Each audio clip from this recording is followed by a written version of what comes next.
Welcome back, friends and colleagues, to another GB Studio video. Today we're going to be looking at Masked Stranger, or the Masked Stranger, which I made last weekend for the Global Game Jam. I didn't work alone. I went down to Falmouth University, where I originally learned how to do game development. And I was shopping around to see what everyone else was working on, chatting to some of the students there. And somebody said to me, I'm thinking of making a game in GB Studio. And I said, well, today's your lucky day, because I want to make a game too, and together we made a game. And its name is The Masked Stranger. You can play it for free on itch.io. You can get it on Game Boy, Analog Pocket, and we also figured out the executable. It was very easy.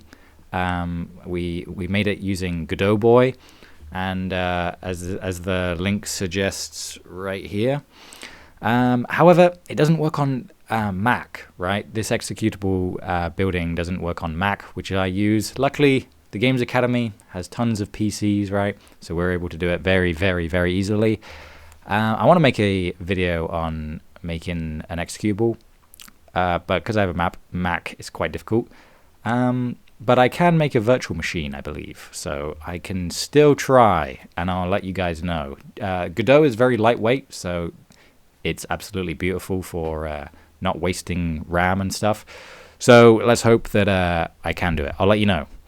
But yeah, today we're gonna play. We're gonna play The Masked Stranger. We're gonna check it out in emulator, as we see right here. But before we get started, I want to remind you that I have a Patreon. You can check out and support me there. I do face-to-face calls, so if you're working on a game and you need some help, I can be there for you. Otherwise, if you just want to support me, I make a wallpaper every month, and there's some cool artwork on there. But let's check out my game I made last weekend called Masked Stranger. And I didn't do everything in this, like I said. I made the artwork, mostly. Let's read through the story right now. While you're unconscious, this planet's local population looted your ship and made matters worse. You only have 1 minute of air. You can breathe left, but don't worry. The ship's automated systems can fold time and space, allowing it to reset you to the time of your awakening when you run out of air. If you can find the ship parts, they'll remain across resets. They're immune to the ship's time manipulation after all. Good luck, pilot. So, we have 1 minute of air, and the theme for this jam was masked, right? Mask. So, I thought of a mechanic where it's an oxygen mask and you're running out of air. That's what I thought. And the designer I was working with, his name was Jay Ullman. I let him do all of the design, basically. Obviously, I gave advice where I thought that GB Studio could do best or wouldn't work so well or would be quicker for the jam. And he created a story. He basically did all the programming beyond the oxygen system. So my goal with this was to try out a new art style. And I believe I did that because I spent a lot of the time animating this character. I wanted to make it look like he was limping. And ideally, I would have tried rotoscoping, where I record myself walking or limping and then copy the frames visually and make it pixel art, whatever, to match the animation that I was doing in real life. And unfortunately, I wasn't able to do that. I would do that if I was at home, but I didn't feel like doing it on the day. So we have this animation, which isn't symmetrical. Normally, the left and right, like when they run, their arms, one arm goes the same height as the other, but that isn't the case. The back arm goes to a different height. And it makes it feel a bit more human, in my opinion, but it was just a trial. And as you see here, when you run out of time, you run out of air, and then you reset. There is music, there is sound effects, it's the built-in stuff, and as you saw in the credits on the page, some music or sound effects that was by Coffee Valenbat, I think I've used them before. But basically in this game, we're picking up masks, and we use A and B to cycle through them, and we can put them on and talk to people, and they'll affect us differently. So if you go right through the door, doctor, he thinks I'm the witch doctor. And here we have a button, and when we stand on it, the door opens. Nothing can scare me, so he obviously wants to be scared, right? And this mask doesn't scare him. Let's talk to these guys. I can't believe they put him out to guard the courtyard. Really? How did he manage to get that position? Probably with his usual I'm not afraid of anything act. Just gotta hope nobody comes up with one of those masks from that local cellar. Have you heard how he's deathly afraid of demons? Great. So we know what to do now. The dungeons are off limits to visitors, and non-visitors because only guards are allowed in. Okay, so I have to find something to do with guards. King doesn't want any visitors. He was upset about the jester or something. I don't know. I just hope he shows up soon. So that guy wants a jester. This guy wants a guard. And these guys were talking about how the other guy's afraid of demons. So let's go back outside and keep exploring. But yeah, as I was saying, I focused on the artwork and I was doing the animation. I came up with a new way of doing it. I was following a video by Brandon James Greer, that pixel artist, where he uses circles for the joints, right? And then constructs their poses. And I was doing that and constructing them. It was quite easy because, as you can see, these people are just outlines, you know? It's just blocks with outlines. And so, yeah, it's pretty easy. Let's talk to this guy first. Oh, there you are. Come on in. I'll get some tea sorted. Just a minute. Hey, that's my whatever that is. You can't just take it. Okay, I guess you can. I stole it too. Indeed, he did. Acquired ship mechanism. Return to the ship. So when you pick up something, it turns into a dash back to the ship, which is kind of fun. So it has some unique parts to it, I'd say. Inserted ship mechanism. Bingo. Lovely.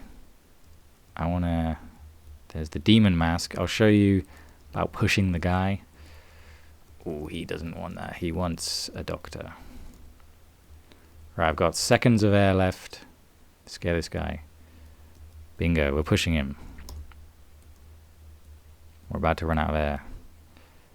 There we go. So, yeah. Basically, that's the game so far. Obviously, maybe I'll try and finish it for you. But basically, we collect all the ship parts, and we have to talk to the king and the jesters there. We have to get the guard helmet from somebody, which then lets us into another place. So yeah, there's a few little things, few little places. I believe that the artwork, I got some feedback on the artwork saying that it was really nice. And I feel like there are parts that are really nice. Like, I'll show you this scene. Although you can't get much of a feel of it, I made the background parallax. I would have liked to animate the fish and the water. Too bad. But I basically just was experimenting with this one-bit style, and I was able to hint things. The things that don't look the best are the things where I stop trying to hint and I just do it. So this shack is just a shack. It's not a hint of a shack, it's actually a shack. The hint of a wall behind is good because it's a hint of a wall. This is using a lot of pieces from other things, which I kind of like, but it's not necessarily too good. What else have we got? Let's have a look in here. Because we're inside the castle, there are some cool things here. Let's try and get in. Let's try and cheat the system. Try and lag it out. Nope, can't do it. I saw a bug once when I was playtesting that somebody was able to get this to stay open. I don't know how they did it. Let's try it. I can't do it. But yeah, I've run out of there. But yeah, the hinting is what's best. And I originally wanted it to be one bit, but as a designer, I was like, it needs to be more than two colors because the color behind is almost none. You don't want the color behind to be the same color as the floor. The floor and walls need to be very solid of like what I can interact with. Even the player, even these characters shouldn't be solid, right? They should be a different color to imply they're interactable. But maybe the solidness is cool and useful. I don't know. It's all a choice and a style that I was experimenting with, which is a win for me. And I hope that the guy I was working with, Jay Ullman, was glad that he was able to experiment with GB Studio. I think he's done, maybe he'd taught a bit of it before, but I think it's cool that I was able to do it with him. I was quite impressed with the story he came up with. Obviously I haven't played it for like a week, so coming back to it fresh now is kind of nice.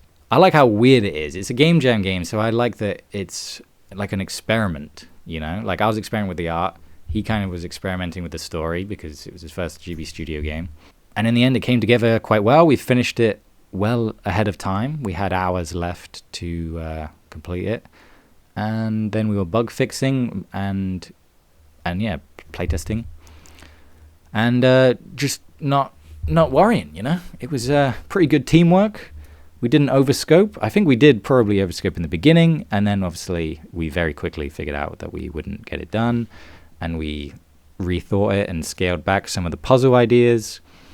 And yeah, I think the artwork is fine. I think the game is fine. I don't think it's gonna blow anyone's minds. It only takes like 10 minutes to complete. If you know what you're doing, it probably only takes like 5 minutes, maybe. It might only take 3 runs, so it might only take 3 minutes. I think I could do it in 3 minutes.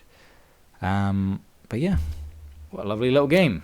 So yeah, Jay, if you're watching this, thanks for working with me. It was lovely, and I hope you're proud of what we made. I think it was good for the time we had, and yeah, maybe if we were to push it further, we would have made our own music, and we would have made our own sound effects, maybe. I've never done that before. And maybe we'd have more animated backgrounds and stuff, but even then, the game wouldn't have really been much different. I think the game we made was great. And if you haven't played it yet, you can play it on itch.io. I'll put a link in the description. And yeah, I guess I'll shout out the uni as well at this point. I had a little article written about me. Basically, they asked me some questions and I answered them, and then they published it. So yeah, if you are thinking about doing game development and you're in the UK, then check out the game development course that I did, and see if it suits you. Falmouth is a beautiful location. I was walking around the campus in between, like after lunch, to kind of like clear my head and make sure I'm ready for the next block of working there, right? During the game jam, and I was like, this campus is absolutely beautiful. I was so lucky to go here. So yeah, check out Falmouth, guys, and check out this article. I'll link this article as well if you want to read it. And otherwise, I'll put my patrons up on screen right now. Thank you so much to you guys. You guys are the absolute best. Remember to like the video if you like the video. Subscribe if you haven't already. Also consider being a YouTube member if you don't want to check out Patreon. I appreciate all the support. I have some special things in progress, guys, that I hope you'll be excited when I reveal. There's so much going on. There's so much I want to tell you, but this isn't the video for it. So I'll hold off, and I'll see you in the next video, guys. Thank you so much for watching. Let me know what you want to see next. Let me know if you submitted a game to the Global Game Jam, and maybe I'll play it on.